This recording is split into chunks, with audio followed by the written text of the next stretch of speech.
Hola a todas mis amigas y amigos de las redes sociales. Bueno, en este nuevo video traigo otro libro sobre importancia capital que reviste lo que es ser intelectuales militantes en la actualidad. En este caso, el libro que les traigo es escrito por Eliades Acosta Matos. Como bien dice el título, siglo XX, intelectuales militantes. Forma parte de una trilogía inconclusa sobre el movimiento neoconservador norteamericano, de la que el Apocalipsis, según Sam York, publicado por la casa editorial Abril, constituye la primera pieza. Y este volumen aborda otra arista de la génesis y el desarrollo del neoconservatismo, solo que esta vez el autor centra su atención en Europa, con un recorrido que se inicia con la Primera Guerra Mundial y culmina con el Congreso de Valencia de 1987, para entonces, estableciendo un paralelo, traernos hasta el que se celebró en Caracas en el 2004 bajo el nombre de Congreso de Artistas e Intelectuales en Defensa de la Humanidad. Un libro editado por la casa editorial Abril, Ediciones Abril 2007. A pesar que han pasado ya unos cuantos años,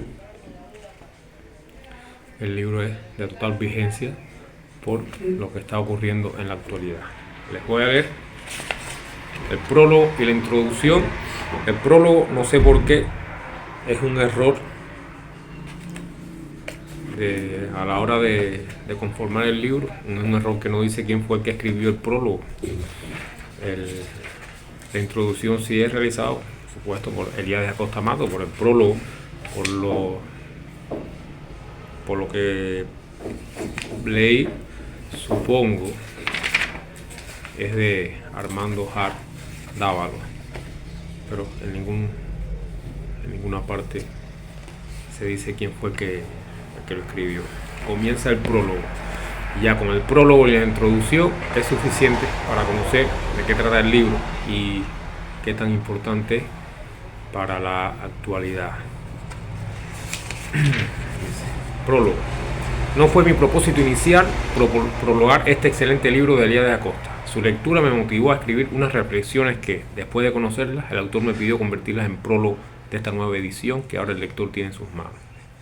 Estamos ante una obra que transmite la certidumbre de asistir al ocaso de la cultura de origen euro-norteamericano y nos permite apreciar que la de Cuba y nuestra América se presenta como la única posibilidad de desarrollar desde Occidente un nuevo pensamiento filosófico, político, social y cultural, en general como el que necesita la centuria recién comenzada.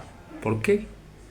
Porque somos un pequeño género humano y porque, como dijo José Martí, debemos proponernos injertar en nuestras repúblicas el mundo, pero que el tronco sea el de ellas. Desde el derrumbe de la URSS llegué a la conclusión de que el socialismo a escala internacional se perdió en España a partir de la derrota de la República y la instauración del régimen fascista.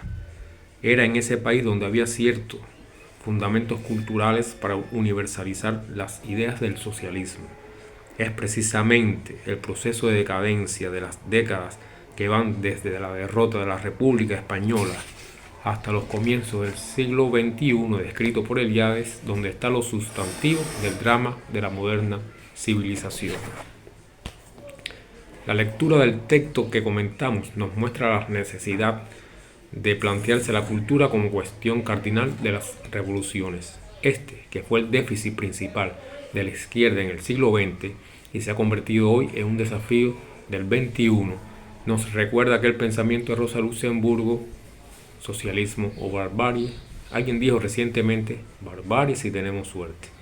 Solo con la cultura en su comprensión cabal podemos salvar a nuestra especie de la amenaza de exterminio que, como espada de Damocles, pende sobre el futuro de la humanidad, su categoría principal de la justicia. Como describe Eliades en su texto, desde Bagdad hasta aquí, el desarrollo cultural de Europa y de Estados Unidos ha mostrado en las últimas décadas insalvables contradicciones y un empobrecimiento progresivo del movimiento intelectual de lo que se conoce como modernidad. Esta alcanzó su plenitud tras la Segunda Guerra Mundial en el llamado mundo bipolar, con la instauración del Sistema de Naciones Unidas, la UNESCO y otras organizaciones internacionales y la Proclama Universal de los Derechos del Hombre. Tal sistema institucional, en su origen, tenía enormes limitaciones, pero aún con ella, la Organización de las Naciones Unidas era el grado más alto alcanzado por las civilizaciones clasistas en el terreno político y jurídico internacional. Dichas limitaciones fueron denunciadas por los países subdesarrollados y en especial por Cuba, librando batallas contra sus grandes debilidades, entre las que se encontraban y se encuentran las excesivas facultades institucionales del Consejo de Seguridad, su composición rígida que fundamenta un privilegio de un pequeño grupo de naciones en las cuales cada una de ellas tiene, incluso además de sus prerrogativas, la de imponer el veto a cualquier decisión importante. Todo esto representa una dictadura para el resto de los pueblos del mundo, pero, repito, con tales limitaciones fue, no obstante, la más alta escala lograda en la civilización capitalista. Cuando la caída del muro de Berlín, el uruguayo Eduardo Galeano, con la agudeza que lo caracteriza, dijo: hay que buscar otro muerto.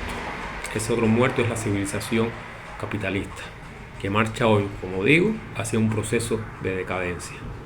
Ya lo había denunciado Juan Bosch en su libro El Pentagonismo, sustituto del imperialismo, escrito a finales de los años 60 y principios de los 70, que merece la pena estudiar. Fue un visionario del mundo del siglo XXI. En la actualidad, a Estados Unidos no le queda otra alternativa que rectificar profundamente su política, o seguirá conduciendo al mundo por un progresivo camino hacia el caos que, como se ha dicho, puede provocar el colapso de la humanidad como especie. Esto lo podrá apreciar el lector en el campo del arte y de la cultura cuando transite por las páginas de este libro. Allí se describe con buena prosa el drama de la civilización moderna. Por eso digo que este libro, aunque fue ya editado en el año 2007, ya unos cuantos añitos atrás, está totalmente vigente, y vemos que lo que está denunciando aquí Armando Hart, pues es más evidente ahora en el año 2024.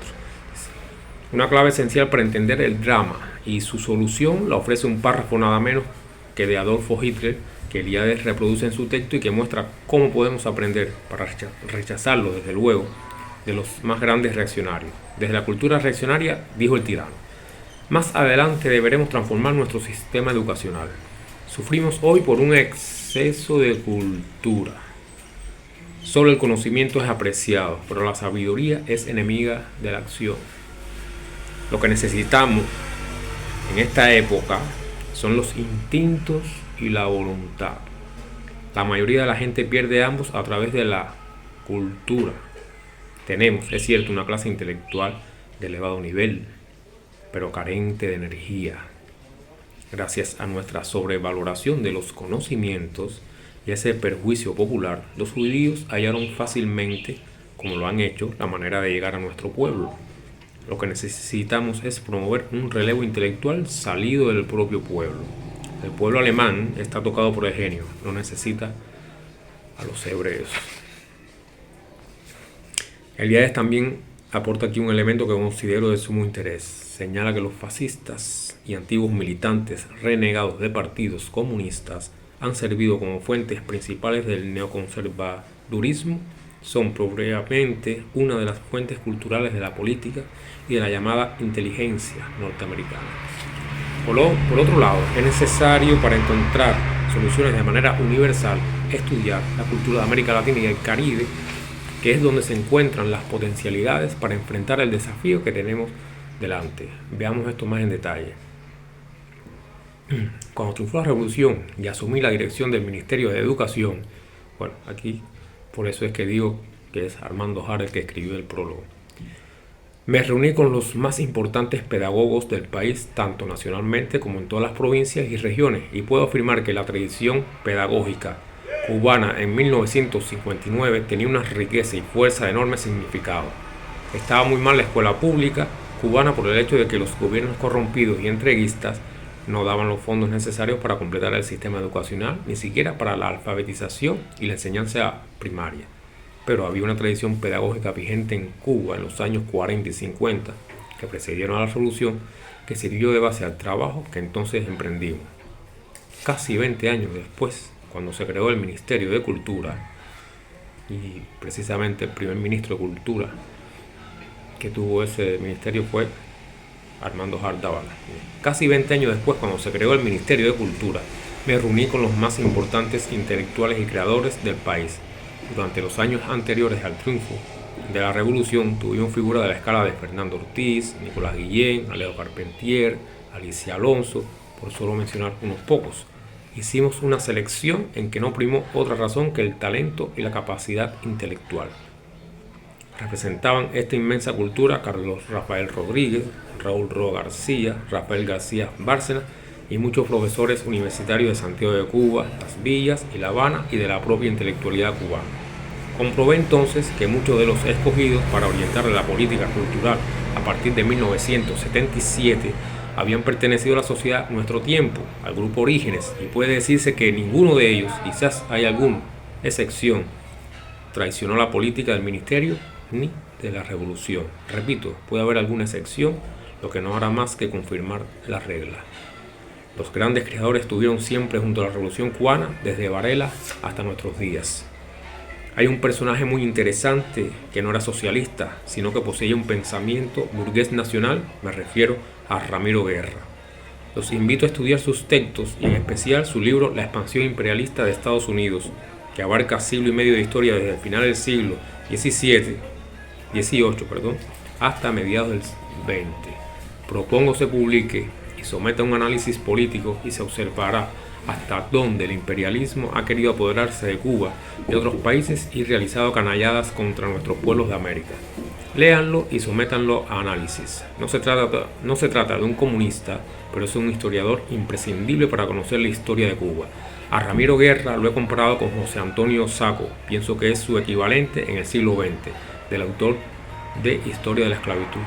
Ambos son representantes de un pensamiento burgués que en Cuba no llegó a cuajar en una clase social que representara los intereses nacionales. La política martiana y fidelista se fundamenta en dos principios: ser radical y ser armonioso. Hay personas radicales que no son armoniosas y crean innumerables problemas. Los hay armoniosos que no son radicales y no resuelven nada. Desde luego, hay también personas que no son ni radicales ni armoniosas. Estas son precisamente nuestros principales enemigos.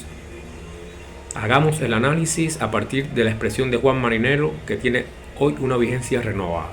Toda libertad supone una gran responsabilidad.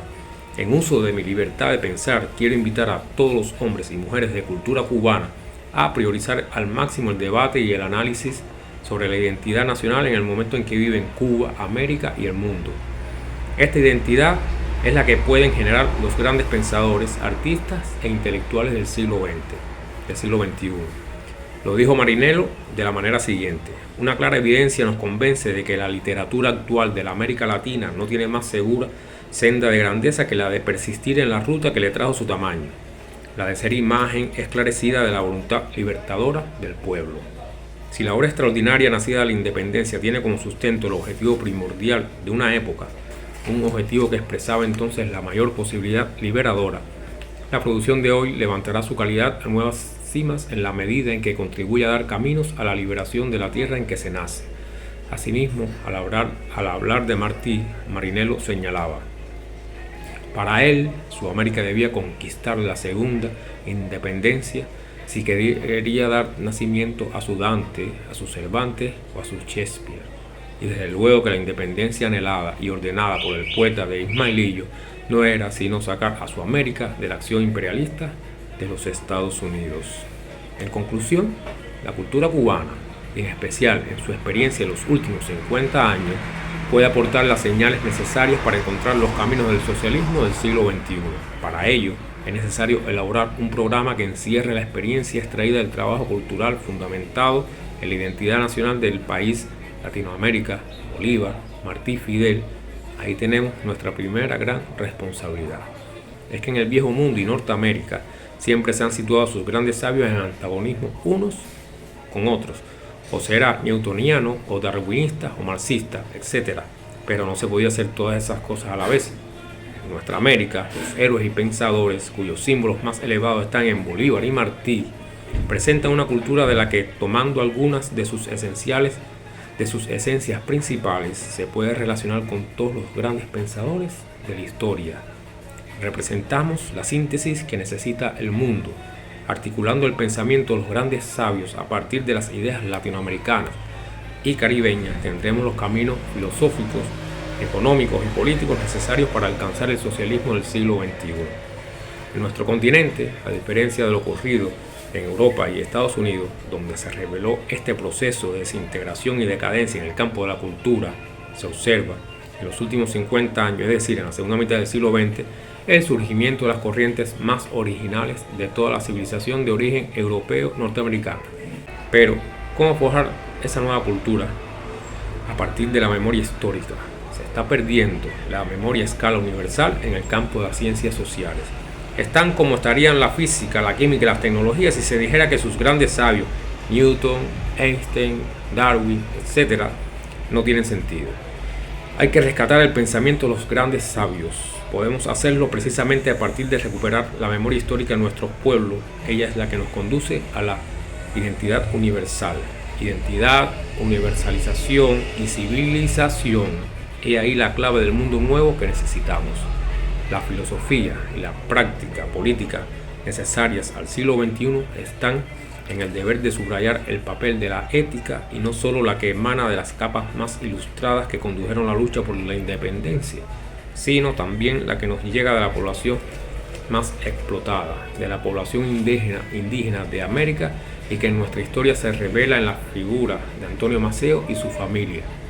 Ella está relacionada con la más elaborada cultura universal, está en el trasfondo del movimiento hacia el socialismo del siglo XXI. A nosotros estas ideas nos condujeron precisamente al socialismo. Todas las civilizaciones, de una forma u otra, han tenido necesidad del poder moral que han representado las iglesias. Sin él no existirían las religiones. Pero el hecho objetivo es que en todas ha existido una autoridad moral, la religión y la iglesia, que sin ética no hay religión y no ha habido civilización. Y ahí el desafío principal: cómo desarrollar un sistema institucional fundamentado en una gran autoridad moral. Cultura, cuya primera categoría es la justicia. Ética. La justicia es el sol del mundo moral, como dijo Luz y Caballero. Derecho. Existe en el hombre la fuerza de lo justo y este es el primer estado del derecho, como dijo Martí. Solidaridad. El secreto del humano está en la facultad de asociarse, como también postuló el maestro. Asociarnos sobre el fundamento de un alto sentido de la responsabilidad. Toda libertad supone una gran responsabilidad, afirmó Juan Marinero. Exaltar la mejor memoria histórica de la nación cubana, recrearla, todo esto conduce a lo que podríamos llamar la idea de Adiós Chávez, cuando recibió el premio José Martí de la UNESCO en la Plaza de la Revolución, la alternativa martiana para las Américas, el alma del alba. Esa es nuestra consigna, nuestra idea, pero para esto resulta necesario investigar, estudiar y promover socialmente las ideas. Sin una movilización social y sin un apoyo cultural no encontraremos soluciones. Cultura y movilización social. He ahí el lema que necesita el socialismo del siglo XXI. Los hombres y mujeres de cultura podemos, a partir de Fidel y de Martí y de la tradición intelectual cubana, elaborar las bases de la teoría de la revolución que necesita el siglo XXI. No puede hacerlo un hombre aislado, muchos debemos contribuir a eso. Corresponde a los intelectuales que quieran ejercer su libertad con alta responsabilidad, enfrentar estos problemas sobre el fundamento del pensamiento cubano de más de 2 siglos que nos condujo al socialismo. Es en Estados Unidos, y no en Cuba, donde se halla la esencia del drama. Su expresión más inmediata la tenemos en las violaciones al orden jurídico internacional. Este país se ha colocado fuera de la ley. Desde la Helms-Burton, de forma oficial y descarnada, atenta contra el libre comercio, que constituye uno de los postulados esenciales de la civilización capitalista. Posteriormente ha legalizado nada menos que el derecho a la tortura. Proclama así un derecho bárbaro contra el régimen jurídico internacional creado en más de 250 años de historia. Tratan de implantar un nuevo modelo reaccionario en abierta contradicción con el que laboriosamente había ido tejiendo la historia de la civilización moderna. Nada de esto, lo muestra la experiencia, se puede hacer sin caer en el desorden generalizado cuyos síntomas están ya a nuestra vista. Como siempre sucede con los grandes imperios en su ocaso, la irracionalidad y la torpeza aparecen en la superficie de un sistema que debe ser transformado, pero en un sentido radicalmente opuesto a lo que desean los que toman las decisiones de poder. El sistema jurídico internacional debe sufrir transformaciones, pero a partir de las normas y leyes establecidas y para ampliar la democracia y la participación de los pueblos y las naciones en la toma de decisiones. En fin, o Estados Unidos se transforma radicalmente en un sistema de gobierno que acepte y se relacione con el mundo, o se producirá el exterminio de la humanidad, y no solo de nuestra especie, sino de todas las que ha generado la naturaleza durante millones de años. Hace más de 15 años, el comandante Fidel Castro afirmó en la cumbre de Río que hay una especie en peligro de extinción, la especie humana. Más adelante lo confirmó cuando dijo: o cambia el curso de los acontecimientos o no podría sobrevivir nuestra especie. Estas predicciones vienen ratificadas por las guerras de Irak y Afganistán, la situación que torpemente han creado en el Medio Oriente y que viene repercutiendo incluso en el seno de los Estados Unidos. Dialoguemos con Elías Acosta y hagámoslo sobre el fundamento de su libro Siglo XX, Intelectuales Militantes, para tratar de encontrar con la participación de los más jóvenes el camino de Bagdad hacia el futuro. Para esto se requiere una teoría que oriente a la práctica, de otra manera no llegaremos a ella. Es esencial que esto se comprenda. Lo dijo Lenin, un genio de la práctica política. No hay revolución sin teoría de la revolución. Exaltemos la cultura, la ética, el derecho y la solidaridad como principios fundamentales de la condición humana. Para ello hace falta un diálogo de generaciones, y estas reflexiones mías a partir del texto que estamos presentando constituyen un aporte al mismo y a la búsqueda de los caminos que nos conducen al socialismo que necesita el siglo XXI. Bueno, la introducción, escrita por supuesto por el propio Elías Acosta Matos, dice así: fue una noche especialmente cálida en el Teatro Teresa Carreño de Caracas, aquella del 5 de diciembre de 2004. Un concierto de Pablo Milanés, uno de los fundadores del movimiento de la nueva trova cubana, cerraba 4 días de intensas discusiones y emociones intelectuales, y artistas llegados de 52 países en contacto con la revolución bolivariana acababan de aprobar el llamamiento de Caracas, punto final del Encuentro Mundial de Intelectuales y Artistas en Defensa de la Humanidad. Las palabras emocionadas de Hugo Chávez, minutos antes de que se escuchasen las canciones de Pablo, expresaban un sentimiento compartido. Para las fuerzas progresistas del mundo había llegado el momento de retomar la ofensiva. Atrás quedaban años de retrocesos y derrotas, de confusión y desaliento, de deserción y desmovilización. Tiempos especialmente duros para pueblos o individuos que no claudicaron, no se rindieron, no abjuraron de sus ideas y principios. Muchos de ellos, como un ejército de náufragos rebeldes, se encontraban aquella noche en el Teresa Carreño. Artistas e intelectuales comprometidos, llegados de todos los continentes, no tenían reparo en suscribir las palabras que cerraban el encuentro. En esta hora de especial peligro, renovamos la convicción de que otro mundo no solo es posible, sino imprescindible, y nos comprometemos y llamamos a luchar por él con más solidaridad, unidad y determinación. En defensa de la humanidad, reafirmamos nuestra certidumbre de que los pueblos dirán la última palabra. Qué extraordinario proceso comenzaba a sacudir al mundo globalizado, el mismo del pensamiento único, de lo políticamente correcto y del fin de la historia, gracias al cual retornaba a las discusiones ideológicas el protagonismo de los pueblos, factor imprescindible en los cambios y las revoluciones sociales. Cómo tantos hombres y mujeres pertenecientes al universo de las ideas y la creación artística, por naturaleza un mundo aislado y solitario, acataban la necesidad de la lucha colectiva, superando décadas de discusiones bizantinas que con tanta astucia aprovecharon los enemigos del progreso. El panorama intelectual de la década de los 80 del pasado siglo, por ejemplo, no podrá ser entendido sin recordar la extraordinaria represión de las ideas que precedió, acompañó y alimentó a la llamada Revolución Conservadora de Ronald Reagan y Margaret Thatcher. Nueva fase de la contrarreforma mundial del capitalismo y el imperialismo, espantados y escarmentados por la década del 60 y el 70, cabe preguntarse, ¿puede apreciarse de ser inexorable, natural y espontáneo un proceso que se planifica, se financia, se estimula, se provoca y se recompensa?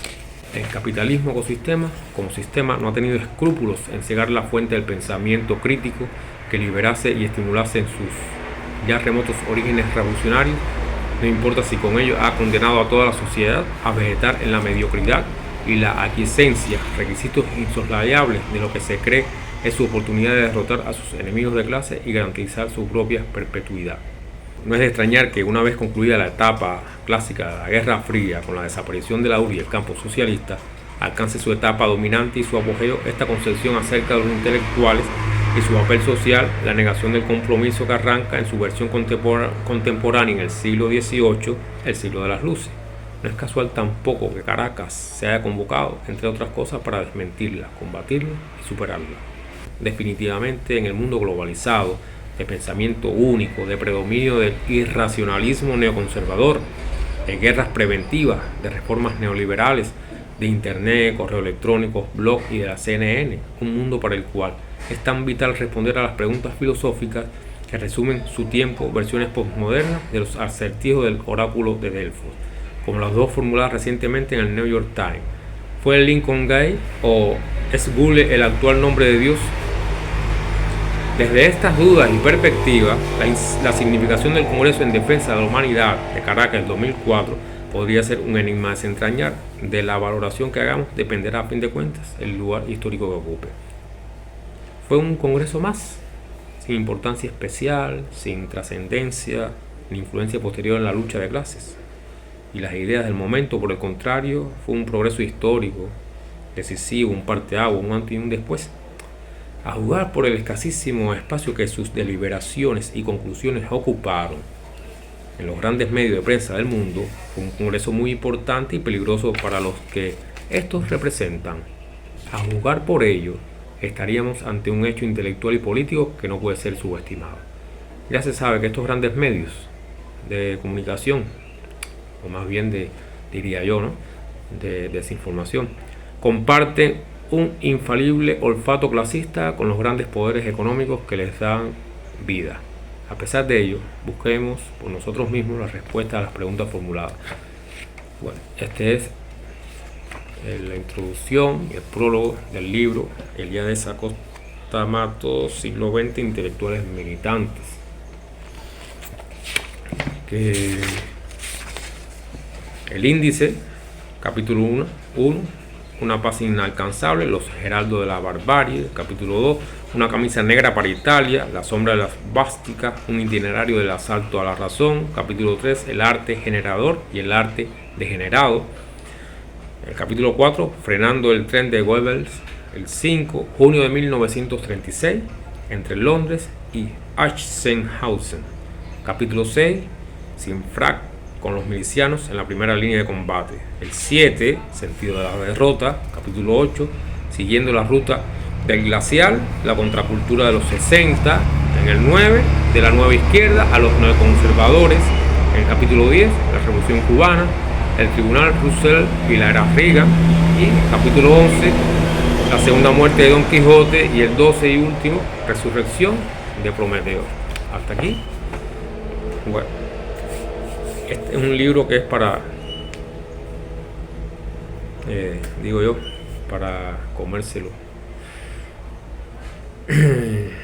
y sacarle todos los nutrientes necesarios para continuar esta lucha, ¿no?, por un mundo más justo y que es necesariamente posible. Si no, como dije en el video anterior del eslogan fascista, entonces tenemos que irremediablemente desaparecer de la faz de la tierra, porque seríamos entonces una especie que no sirve para nada si no tiene ella fuerzas suficientes para dejar atrás ya ese obsoleto y parásito sistema que no produce nada bueno, que es el capitalismo. Es así. Hasta aquí en este nuevo video que lo comparto con ustedes. Chao.